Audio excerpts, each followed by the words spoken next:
Hello students, let's start our fourth chapter, sorting materials into groups. Sorting means छांटना, छटाई. Material means चीज़ें, groups means समूह, कि चीज़ों को जो है अलग अलग समूह में छांटना. क्या जो है ये हमारा जो है नेक्स्ट चैप्टर है फोर्थ, कि चीज़ों को जो है हमारे पास जो भी मटेरियल है हमारे आसपास उन्हें जो है हम ग्रुप्स में डिवाइड जो है वो क्यों करते हैं, क्यों हम उन्हें क्लासीफाई करते हैं डिफरेंट पोर्शंस के अंदर, ये सब कुछ जो है हम इस चैप्टर में स्टडी करेंगे. So let's start a chapter. This beautiful world we live it has a vast variety of things around us which can see और feel. कि हमारा जो वर्ल्ड है, संसार है, हमारे आसपास इतनी सारी चीज़ें हैं जिन्हें में से हम कुछ को देख सकते हैं, कुछ को फील कर सकते हैं. लाइक एयर है, उसको हम सिर्फ फील कर सकते हैं. और जो चीज़ें हैं बेड, चेयर एट्सेट्रा एट्सेट्रा, इन सब चीज़ों को हम क्या कर सकते हैं, देख सकते हैं. Some things are natural while others are human made. कुछ चीज़ें तो क्या होती हैं, नेचुरल होती हैं, प्राकृतिक होती हैं, लेकिन कुछ चीज़ें क्या है, ह्यूमन मेड है, यानी कि जो मनुष्य ने ही बनाई है. There are some things in solid form such as a stone whereas others are liquids और गैसेज. कुछ चीज़ें सॉलिड फॉर्म में होती है like stone, whereas others are liquids और गैसेज, जबकि कुछ क्या होती हैं, लिक्विड होती हैं और गैस होती है. लिक्विड्स जैसे कि वाटर हो गया, गैस में oxygen gas. We can classify the things around us in many ways like living और नॉन लिविंग. हम जो और कैसे क्लासीफाई कर सकते हैं, लिविंग यानी कि जो चीज़ें जीवित हैं, और नॉन लिविंग जो चीज़ें जीवित नहीं हैं. लाइक लिविंग में हम जो है एग्जाम्पल ले सकते हैं ह्यूमन. नॉन लिविंग में जो है हम कोई भी एग्जाम्पल ले सकते हैं, बेड, चेयर एट्सेट्रा. नेचुरल और मैन ह्यूमन मेड. नेचुरल में लाइक वाटर हो गया, ह्यूमन मेड में जो है लाइक पॉलीथीन. लस्चरस और नॉन लस्चरस यानी कुछ चीज़ें चमकदार होती हैं, कुछ नहीं होती हैं. कुछ सॉलिड होती हैं, लिक्विड भी हो सकती हैं, गैस भी हो सकती हैं, छोटी या बड़ी हो सकती है. ट्रांसपेरेंट, ट्रांसल्यूसेंट और ओपेक हो सकती है, यानी कि पारदर्शी, अपारदर्शी और पारदर्शक हो सकती है. So in science there are various ways to classify things which we will study in this chapter. तो क्या है, साइंस के अंदर वो बहुत सारी चीज़ें हैं जिन्हें हम कुछ चीज़ों को क्लासीफाई कर सकते हैं, जो है हम इस चैप्टर के अंदर स्टडी करेंगे. अब सबसे फर्स्ट क्वेश्चन जो राइज होता है वो क्या है, वाई वी क्लासीफाई थिंग्स, कि हम चीज़ों को क्लासीफाई करते ही क्यों हैं, हम क्यों उन्हें छटाई करते हैं, उन्हें अलग अलग समूह में. So if we look around us, we will find a variety of things. At home there are utensils, book, clothes, bed, sofa, bucket, etc. We do not keep all things together at one place. कि हमारे क्या है आसपास, अगर हम देखें, अगर एक घर में ही, तो वहाँ पर बहुत सारी चीज़ें होती हैं और हम उन सब चीज़ों को जो है एक प्लेस पर नहीं रखते, एक ही जगह पर इकट्ठे नहीं रखते. उन्हें क्या करते हैं, क्लासीफाई करते हैं, ग्रुपिंग करते हैं उनकी अकॉर्डिंग टू देयर यूजेज. जैसे लाइक जो यूटेंसिल्स हैं, जो बर्तन हैं, वो हमें कहाँ मिले हैं, किचन में ही मिलते हैं. क्लोथ्स, कपड़े कहाँ मिलेंगे, क्लोसेट्स यानी कि जो हमारी अलमीरा बोल सकते हो आप, अलमीरा के अंदर मिलेंगे. शूज़ रैक में मिलेंगे. बुक स्टडी रूम में मिलेंगी. बकेट वगैरह जो है वो बाथरूम में मिलेगा. तो अलग अलग जो है थिंग्स की यूज़ के अकॉर्डिंग हम क्या करते हैं, उन्हें अलग अलग ग्रुप्स के अंदर क्लासीफाई कर लेते हैं. सिमिलरली अगर हमें किसी भी स्कूल की बात करें, तो स्कूल में क्या होते हैं, जो चिल्ड्रंस है या स्टूडेंट्स जो हैं, हम उन्हें क्या करते हैं, उनके वेरियस स्टैंडर्ड के अंदर ग्रुप आउट करते हैं, उनकी एज और उनकी नॉलेज के अकॉर्डिंग. ठीक है. अगर हम एक लाइब्रेरी में देखें, तो लाइब्रेरी में क्या होती है, लाइब्रेरी में भी ग्रुप्स के अंदर जो है बुक्स जो है वो अरेंज होती है उनके सब्जेक्ट के अकॉर्डिंग और उनकी क्लास के according.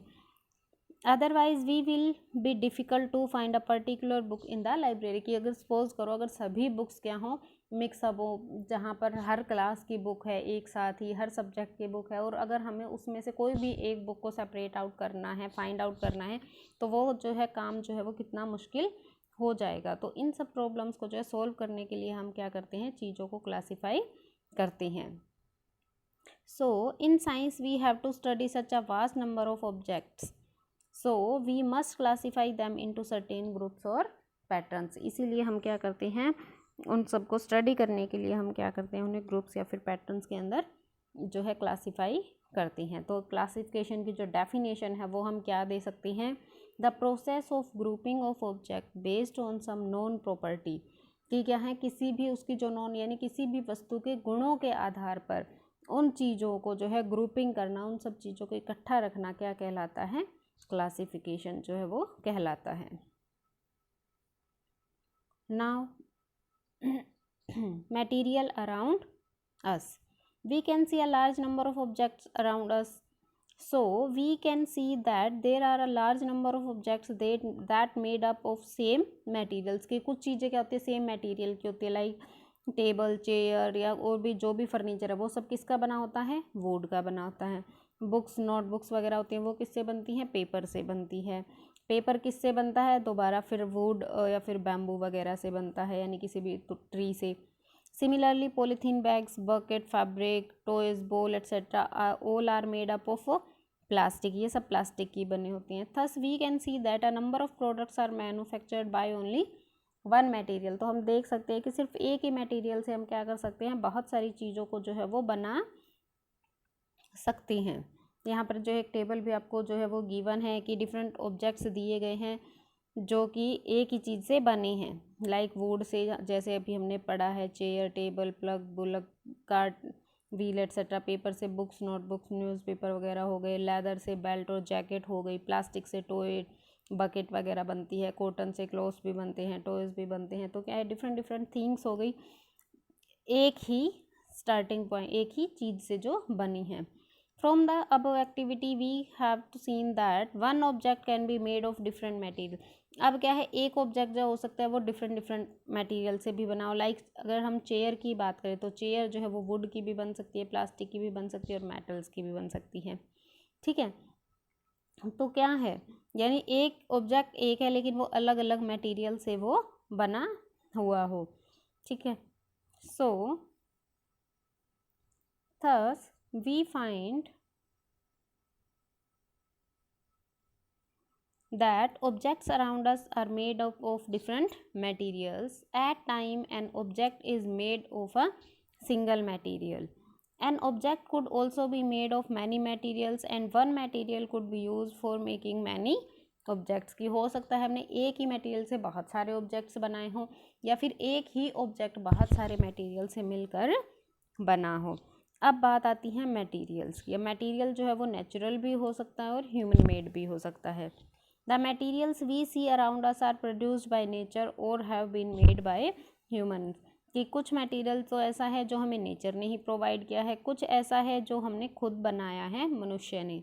Like first is natural material. Natural material कौन सा होगा, which have been made in nature, जो कि नेचर में बनता है, तो उन्हें हम क्या बोलेंगे, natural materials. Like wood, iron, copper, petroleum, coal, gold, सोना, ये सब चीज़ें क्या है, नेचुरल मटेरियल्स हैं, इन्हें हम नहीं बना सकते, ये नेचर ने हमें प्रोवाइड किए हैं।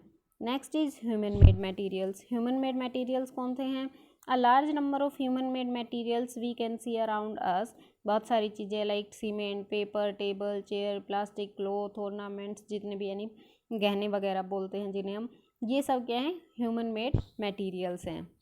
वुड जो है एक नेचुरल मटेरियल है, but we have made tables and chairs with wood, लेकिन हमने क्या बनाया, उसी वुड से जो है टेबल्स और चेयर्स बना दिए। तो टेबल और चेयर क्या हो गई, ह्यूमन मेड हो गई, लेकिन वुड क्या है, नेचुरल मेड मटेरियल है।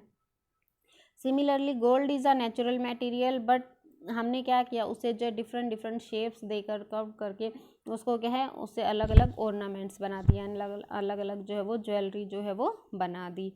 So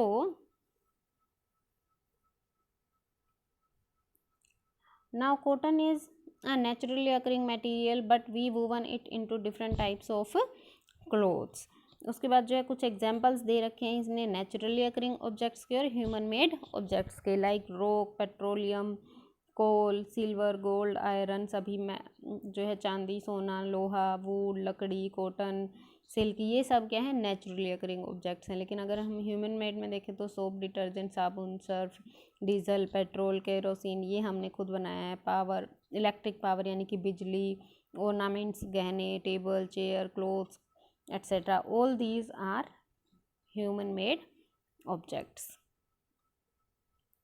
now properties of materials, कि मटेरियल्स जो है, जो भी हमारे पास चीज़ें हैं, उनकी प्रॉपर्टीज़ यानी उनके गुण. We have seen that different materials are used for making different objects, but do you know that what decides which material should be used for making any given object. कि हमने देखा है कि एक चीज़ जो है, एक मटेरियल से हम क्या कर सकते हैं, अलग अलग चीज़ों को बना सकते हैं, लेकिन हम क्या करते हैं, वो किसके ऊपर डिसाइड होता है कि जो भी मटेरियल जो है, उस मटेरियल से हम वो ऑब्जेक्ट बना सकते हैं या नहीं है. It seems that we need to know more about different materials. तो इससे सबसे पहले हमें क्या पता होना चाहिए कि जो हम मटेरियल ले रहे हैं किसी भी ऑब्जेक्ट को बनाने के लिए, उसके गुण क्या क्या हैं, उसकी प्रॉपर्टीज़ क्या क्या हैं, और जो ऑब्जेक्ट हम बनाना चाह रहे हैं उसकी प्रॉपर्टी जो है वो कैसी होनी चाहिए. Like why cooking utensils are not made of wood, कि जो कुकिंग मटेरियल्स यूटेंसिल्स होते हैं, यानी कि बर्तन जो होते हैं, वो जो हैं वुड लकड़ी से क्यों नहीं बनाते. Cooking utensils are use for making food on fire, कि हमें क्या है, खाना बनाने के लिए जो बर्तन होते हैं या खाना पकाने के लिए हम किसके ऊपर पकाते हैं, फायर, आग के ऊपर, और लकड़ी क्या हो जाएगी, बर्न हो जाएगी. तो इसीलिए हम जो है कुकिंग यूटेंसिल्स जो है वो वुड के नहीं बना सकते. Therefore we must use metals like steel materials that will withstand such high temperature. तो इसीलिए हम ऐसी चीज़ों का यूज़ करते हैं, ऐसे मटेरियल का यूज़ करते हैं जो उस टेम्परेचर पर जले नहीं. Similarly if it would not be wise to use cloth for making tumbler because cloth can not hold water. इसी तरह से जो है कपड़े को जो है, हम पानी को इकट्ठा करने के लिए जो कपड़े का कुछ नहीं बना सकते, क्योंकि वो पानी जो है, वो कपड़ा जो है पानी को होल्ड नहीं करता. So thus we can see that choosing a material for making any object depend upon two things, कि किसी भी ऑब्जेक्ट को बनाने के लिए जो मटेरियल है वो दो चीज़ों पे डिपेंड करता है, the property of the material and usages of the object, कि जो ऑब्जेक्ट हम बनाएंगे उसके यूज़ क्या हैं और मटेरियल की जो है वो प्रॉपर्टी जो है वो क्या क्या है. The properties of materials that would be important for their usages are. तो अब हम जो है वन बाय वन उन प्रॉपर्टीज़ को डिस्कस करेंगे कि जो है कौन कौन सी प्रॉपर्टीज़ जो हैं का हम जो है यूज़ करते हैं. First is appearance. Appearance means दिखावट, की वो चीज़ें दिखने में कैसी है. Metals and alloys have a shining surface, कि जितनी भी मेटल्स होती हैं यानी धातुएं जो हैं, और जितनी भी एलॉय हैं मिश्र धातुएं, उन सब की क्या होती है, शाइनिंग सरफेस होती है, यानी कि चमकदार होती हैं वो दिखने में. They can be easily identified with metallic lustre, उन्हें जो है हम उनकी चमक से ही पहचान सकते हैं. When light falls on the surface of metals they reflect it and thus shine, कि जब उनके ऊपर लाइट गिरती है तो वो उसको क्या कर देते हैं, रिफ्लेक्ट कर देते हैं, यानी कि वापस से परावर्तित कर देते हैं. इसीलिए जो है उनमें से हम क्या कर सकते हैं, उन्हें देख सकते हैं. It is the shining appearance of gold and silver for which ornaments are made with them, ये जो है उनकी दिखावट या उनकी शाइनिंग सरफेस ये चमकदार, कि जिसकी वजह से हम गोल्ड और सिल्वर यानी सोने और चांदी को जो है गहने बनाने के लिए यूज़ करते हैं. Non metallic and other materials such है, जैसे कि paper, cloth, leather, wood etcetera है, हैव रॉक की रफ सरफेस, इन सब की क्या होती है, सरफेस रफ होती है. तो therefore they do not shine, इसीलिए ये जो है शाइन नहीं करते. Diamond is earth from coal mines, कि डायमंड जो है वो हमें कहाँ से मिलता है, कोल माइंस यानी कोयले की खानों से मिलता है. It does not shine naturally, ये नेचुरली यानी प्राकृतिक रूप से ये शाइन नहीं करता.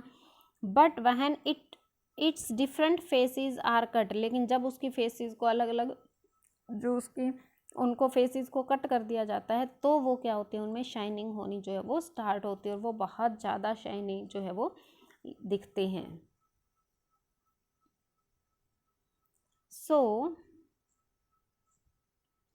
we can say that some metals often lose their shine and appear dull because of the action of air and moisture on them, कि लाइक जो है अगर हम, आपने देखा भी होगा कि जब आयरन की जो चीज़ें होती है, लोहे की बनी हुई जो चीज़ें अगर हम उनको बाहर रख दें तो धीरे धीरे क्या होती हैं, उनकी जो चमक हो जाती है वो ख़त्म हो जाती है. क्यों? क्योंकि वो जो है उनके ऊपर जो है एयर और जो मॉइस्चर होता है, हमारी नमी जो होती है एयर के अंदर, वो क्या करती हैं, उसके साथ रिएक्ट कर लेती है, उसकी जो शाइनिंग होती है वो धीरे धीरे उस आयरन की चीज़ की ख़त्म हो जाती है। But we can notice the lustre on their freshly cut surfaces, लेकिन अगर हम उसकी सरफेस को कट कर दें तो हम दोबारा से जो है उसकी शाइनिंग को देख सकते हैं। Now next property is hardness, यानी कठोरता। When you press some objects they feel hard but some objects feel soft, कि कुछ चीज़ें क्या होती हैं, टच करने में हार्ड होती हैं, लेकिन कुछ क्या होती हैं, सॉफ्ट होती हैं। लाइक अ मेटल की, वो क्या होती है, बहुत ज़्यादा हार्ड होती है। Scratch it with the surface of would, aluminium, iron, Chowk, candle और एनी अदर मटेरियल और object. You can easily scratch some materials while some others cannot be scratched so easily, कि कुछ तो क्या होती हैं easily scratch कर सकते हैं हम उनके ऊपर, लेकिन कुछ को नहीं कर सकते। Materials which can be scratched or compressed easily and are called soft, कि वो चीज़ें जो क्या हो, जिन्हें हम स्क्रैच कर सकें और कंप्रेस कर सकें, यानी कि दबा सकें, उन्हें हम क्या बोलेंगे, सॉफ्ट बोलेंगे। लेकिन जिन चीज़ों को जो स्क्रैच करना है फिर कंप्रेस करना क्या है, मुश्किल हो, डिफ़िकल्ट हो, तो उसे हम क्या बोलेंगे, हार्ड बोलेंगे। फॉर एग्जांपल कॉटन और स्पंज जो है वो क्या है, सॉफ्ट है, लेकिन आयरन जो है वो क्या है, हार्ड है। Now the next property is solubility. Solubility यानी कि घुलनशीलता, कि कोई चीज़ जो है वो किस चीज़ के अंदर घुल सकती है। Materials differ in their solubility in water, कि हर मटेरियल जो है पानी के अंदर कितना घुल सकता है या नहीं घुल सकता है। ठीक है। Rocks do not dissolve in water, like जैसे रॉक्स, चट्टानें जो होती है, मिट्टी जो होती है, वो पानी के अंदर मिक्स नहीं होती, लेकिन सॉल्ट और शुगर जो है वो क्या होते हैं, सोल्यूबल होते हैं वाटर के अंदर। A large number of salts such as copper sulfate, aluminum chloride, etc. are soluble in water. If a substance dissolves in water, it is called soluble in water, कि कोई भी वो चीज़ जो पानी में डिज़ोल्व हो जाती हो, घुल जाती हो, तो उसे हम क्या बोलेंगे, सोल्यूबल बोलेंगे। जो डिज़ोल्व ना हो वाटर के अंदर उसे हम क्या बोलेंगे, insoluble.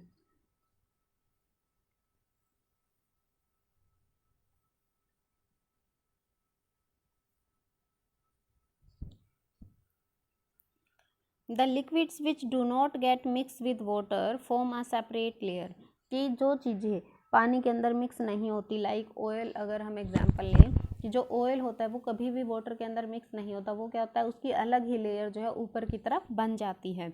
It is found that organic substances, जो ऑर्गेनिक जैसे कि ऑयल है, पेट्रोलियम प्रोडक्ट्स जितने भी हैं, यानी ऑयली जो चीज़ें हैं वो क्या होती हैं, वाटर के अंदर मिक्स नहीं होती। They are mixed in organic solvent, उन्हें हम क्या करते हैं, ऑर्गेनिक सोलवेंट्स के कुछ जो हैं, ये जो है जब आप हायर क्लासेस में होगे तो स्टडी करोगे कि कुछ जो है सोलवेंट्स, यानी कुछ सोलवेंट हम किसको बोलते हैं, जिसके अंदर कोई चीज़ घुल सकती हो। ठीक है। तो कुछ जो है सोलवेंट्स होते हैं जैसे हेक्सेन है, बेंजीन है, टोल्यूइन है, इनके अंदर क्या है, वो चीज़ें जो वाटर के अंदर डिजोल्व नहीं हो सकती वो क्या हो सकती हैं, इनमें डिजोल्व हो सकती है। So liquids which mix with each other are called immiscible liquids, वो दो लिक्विड जो एक दूसरे में मिक्स हो सकते हो, लाइक मिल्क एंड वाटर, तो उन दोनों लिक्विड को हम क्या बोलेंगे, मिसिबल लिक्विड्स।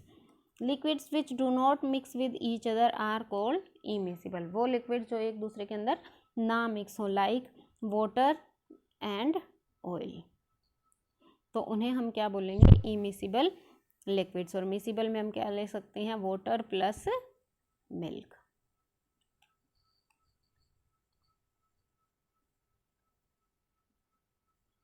नाउ फ्लोटिंग और सिंकिंग मटेरियल्स। नेक्स्ट प्रॉपर्टी क्या है, फ्लोटिंग या फिर सिंकिंग, की कोई चीज़ जो है वो पानी के ऊपर तैर सकती है या डूब जाएगी उसमें। मटेरियल्स में be so heavy that they might sink in water, कि कुछ क्या होते हैं, इतने हैवी होते हैं कि वो क्या होते हैं, पानी में डूब जाते हैं, लाइक रॉक्स हो गई, शुगर हो गई, स्टोन, मेटल्स एक्सेट्रा, ये सब क्या होती हैं, वाटर के अंदर डूब जाती हैं, उसके नीचे चली जाती हैं। लेकिन लाइक सॉफ्ट वुड है, कॉर्क है, ये क्या होते हैं, फ्लोट करते हैं सरफेस के ऊपर, यानी तैरते हैं। This is due to the heaviness और लाइटनेस ऑफ द मटेरियल, ये किसके ऊपर डिपेंड करता है कि जो मटेरियल है हमारा वो वाटर से हैवी है या फिर लाइट है। We can group objects on the basis of their flotation, whether they float on the surface of water और get drowned, that is on the basis of whether their density is less than और more then water, कि ये किसके ऊपर depend करता है, कोई भी चीज़ जब पानी के ऊपर तैरेगी या पानी के अंदर डूब जाएगी वो किसके ऊपर डिपेंड करता है, उस चीज़ की जो है डेंसिटी के ऊपर डिपेंड करता है कि उस चीज़ की डेंसिटी जो है वो वाटर से कम है या ज़्यादा है। तो फ्लोटेशन जो है, फ्लोटेशन हम किसको बोलेंगे, the property of materials by which any material float on water or sink is known as flotation. Materials float or sink due to their density. Density, अब density जो है वो क्या होती है, मास पर यूनिट वॉल्यूम होती है, कि वो जो मटेरियल है उसका मास कितना है एक यूनिट वॉल्यूम के अंदर। The material having higher density than water, वो मटेरियल जिनकी डेंसिटी क्या हो, ज़्यादा हो वाटर से, वो तो क्या करते हैं, सिंक हो जाते हैं, यानी कि डूब जाते हैं, जैसे मेटल्स हो गई, रॉक्स हो गई। और जिनकी डेंसिटी क्या होती है, लोअर होती है, यानी कि कम होती है, वो क्या हो जाते हैं, पानी के ऊपर फ्लोट करते हैं, यानी कि तैरते हैं, like would. Next is transparency. Transparency यानी कि पारदर्शिता, कि कोई किसी भी चीज़ के अंदर से हम देख सकते हैं या नहीं देख सकते हैं। लाइक इफ़ वी, जैसे कि हम किसका एग्जांपल ले सकते हैं, ग्लास या फिर वाटर, उनके अंदर से हम क्या कर सकते हैं, दूसरी तरफ देख सकते हैं। This is because some objects allow light to pass through them completely while others do not, और कुछ चीज़ों में से हम नहीं देख सकते, लाइक वुड है, लकड़ी के, हम दूसरी तरफ नहीं देख सकते उसके अंदर से। ये किस वजह से होता है, क्योंकि कुछ ऑब्जेक्ट तो क्या करते हैं, खुद में से लाइट को पास होने देते हैं, लेकिन कुछ पास नहीं होने देते। Thus we can classify substances into 3 groups depending on the amount of light that can pass through them. So amount of light के ऊपर डिपेंड करते हुए हम क्या कर सकते हैं, मटेरियल्स को 3 ग्रुप में डिवाइड कर सकते हैं। वो कौन कौन सी हैं? फर्स्ट इज ट्रांसपेरेंट, पारदर्शी। These objects through which we can see, वो चीज़ें जिनके अंदर से हम देख सकें उन्हें हम क्या बोलेंगे, ट्रांसपेरेंट बोलेंगे। ये क्या करते हैं, लाइट को अलो करते हैं कम्प्लीटली पास थ्रू देम, उनमें से पूरी लाइट जो है वो क्रॉस हो जाती है, लाइक एयर है, वाटर है, ग्लास वगैरह है। Next is translucent. ट्रांसल्यूसेंट कौन सा होंगे, through which we can see partially, जिनमें से हम सिर्फ पार्शियली यानी कि कुछ धुंधला जिसको बोल सकते हो आप, कि उनमें से हम क्या देख सकते हैं, धुंधला जो है वो देख सकते हैं, बिल्कुल कंप्लीटली जो है अच्छे से नहीं देख सकते। तो उन ऑब्जेक्ट्स को हम क्या बोलेंगे, ट्रांसल्यूसेंट ऑब्जेक्ट्स बोलेंगे। ऐसा क्यों होता है, क्योंकि इनके अंदर से लाइट भी जो है वो पार्शियली पास होती है, यानी कि थोड़ी लाइट पास होती है, थोड़ी नहीं होती है। Like frosted glass, butter paper, sun glasses की ऑयली जो चीज़ें हो जाती है, लाइक पेपर है, पेपर को अगर ऑयली कर दिया जाए, उसके ऊपर थोड़ा सा ऑयल लगा दिया जाए तो उसको वो क्या हो जाता है, ट्रांसल्यूसेंट हो जाता है, उसमें से हल्का हल्का धुंधला जो है हम देख सकते हैं। Next is opaque. Opaque object हम किसको बोलेंगे, through which we can not see, जिनमें से हम बिल्कुल भी नहीं देख सकते। These objects do not allow light to pass through them, इनमें से लाइट बिल्कुल भी पास नहीं होती है, like metal, stone, wood, bricks, ईंटें वगैरह, ये सब क्या हैं, ओपेक ऑब्जेक्ट्स हैं। Now next is malleability, ductility, combustibility and conductivity. इन सबको जब हम वन बाय वन क्या करते हैं, डिस्कस करते हैं। सबसे पहले आती है मैलिएबिलिटी। मैलिएबिलिटी हम किसको बोलते हैं, मैलिएबिलिटी किसी भी मटेरियल की वो प्रॉपर्टी होती है जिसकी वजह से हम उस मेटल को या उस मटेरियल को बीट करके, यानी कि पीट कर पतली शीट्स के अंदर हम कन्वर्ट कर सकें। Like gold, silver, zinc, copper, aluminium, ये सब चीज़ें, इन सब मेटल्स क्या हैं, ऐसे हैं जिन्हें हम बीट कर किसके अंदर, पतली शीट्स के अंदर कन्वर्ट कर सकती हैं, ये टूटती नहीं है, तो उन्हें हम क्या बोलेंगे, मैलिएबल बोलेंगे, और उस प्रॉपर्टी को क्या बोलेंगे, मैलिएबिलिटी बोलेंगे। उसके बाद आती है डक्टिलिटी। डक्टिलिटी क्या होती है, अब कुछ सब्सटेंसेस ऐसे भी थे like silver, copper, gold, platinum, इन सब को हम किसके अंदर कन्वर्ट कर सकते हैं, पतली तारों के अंदर कन्वर्ट कर सकते हैं। तो वो प्रॉपर्टी, किसी भी मटेरियल की वो प्रॉपर्टी जिसकी वजह से हम उन्हें पतली वायर्स के अंदर, तारों के अंदर कन्वर्ट कर पाएँ, तो उस प्रॉपर्टी को क्या बोला जाता है, ductility. Next is combustibility. Combustibility कौन सी होती है, यानी कि कंबस्टिबिलिटी क्या होती है, वो प्रॉपर्टी होती है जिसकी वजह से कोई चीज़ जल सकती है या नहीं, जल सके। Substances which can burn easily, वो सब्सटेंसेस, वो चीज़ें जो इजीली बर्न हो जाती हैं, जल जाती हैं, वो क्या होती है, कंबस्टिबल सब्सटेंस होते हैं, और उसी प्रॉपर्टी को हम क्या बोलते हैं, कंबस्टिबिलिटी बोलते हैं। जैसे कि पेट्रोल है, डीजल है, कैरोसिन है, जो एलपीजी घर हम यूज़ करते हैं अपने सिलेंडर के अंदर, ठीक है, ये सब तो क्या है, कंबस्टेबल मटेरियल्स है। लेकिन कुछ चीज़ें लाइक ब्रिक्स हो गई, सैंड हो गया, मार्बल हो गया, ये सब क्या होता है, नॉन कंबस्टेबल, यानी इन्हें हम जला नहीं सकते। Next is conductivity. कंडक्टिविटी क्या होती है, कंडक्टिविटी किसी भी मटेरियल की वो प्रॉपर्टी होती है जिसकी वजह से हीट और करंट, यानी कि ऊष्मा, हीट यानी कि ऊष्मा यानी कि गर्मी, एक तरह से अगर आप सिंपल लैंग्वेज में समझना चाहें तो गर्मी जो है वो, और इलेक्ट्रिसिटी यानी कि करंट जो है उसमें से अगर पास होता है तो हम उसे क्या बोलेंगे, उस प्रॉपर्टी को क्या बोला जाता है, कंडक्टिविटी जो है वो बोला जाता है। जैसे कि कुछ कॉपर है, एल्यूमिनियम है, सिल्वर है, इन सब में ये सब क्या होते हैं, हीट और इलेक्ट्रिसिटी इनमें से फ्लो कर सकती है, बहुत अच्छे कंडक्टर होते हैं ये इलेक्ट्रिसिटी और हीट के। Substances which do not allow heat and electricity to flow from them, तो उन्हें हम क्या बोलते हैं, बैड कंडक्टर्स बोलते हैं। जैसे कि रबड़ है, प्लास्टिक है, वुड है, ये सब क्या होते हैं, बैड कंडक्टर्स होते हैं। इनके अंदर से जो है इलेक्ट्रिसिटी जो है वो पास नहीं कर सकती, करंट जो है वो पास नहीं करता। So this is the complete of our chapter. Thank you.